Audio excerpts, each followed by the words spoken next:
Yochanan was a pious Jew who fled to the island of Patmos, about 64 miles off the coast of Ephesus, in modern-day Turkey. His tomb is in Ephesus. Born in the year 6 and died in the year 100, why does he not write about the crucifixion or resurrection of Jesus, or the destruction of the temple, which happened in the year 70? They say it was originally written in Koine Greek and later translated into Latin and English. I can assure you it was originally written in Hebrew, meant for specific Jewish communities at the time suffering persecution at the hands of the Romans. The same Romans who later, yep, you got it, a satchel of letters and prophecies with a cover letter, either hand-delivered or sent via messenger. Pretty sure he hand-delivered them, just like he said he would. I'm coming soon, get your act together. Like the Jewish historian Josephus, who was born in the year 37 and died in the year 100, also wrote in his native tongue of Hebrew, as well as Greek and Latin. And guess what? The Hebrew has disappeared, and only the Greek survives. Why? Because the Hebrew contains Hebrew words and phrases and idioms that were either mistranslated, changed, or removed to meet a certain narrative. For many years before and after the Jewish revolt against the Romans, whenever Jews were being persecuted, they would interpret the signs as the coming judgment of their enemies and the arrival of a Jewish king who will rule over the entire world. Hundreds of years before Christianity, the Romans called those Jews Messianics. This is why translating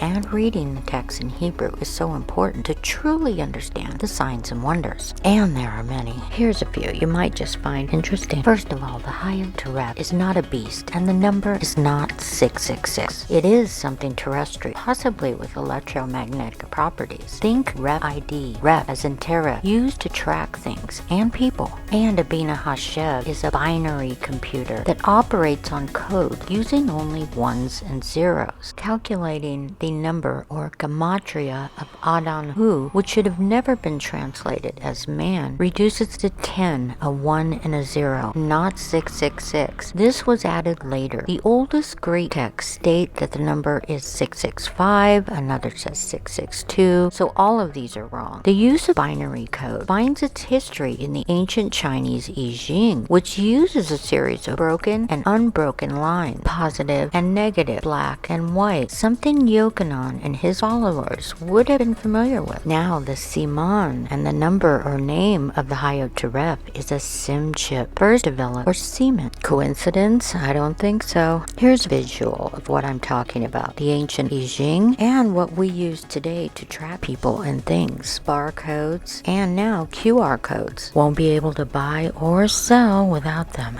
Imagine Yochanan trying to explain this to them thousands of years ago. Just brilliant.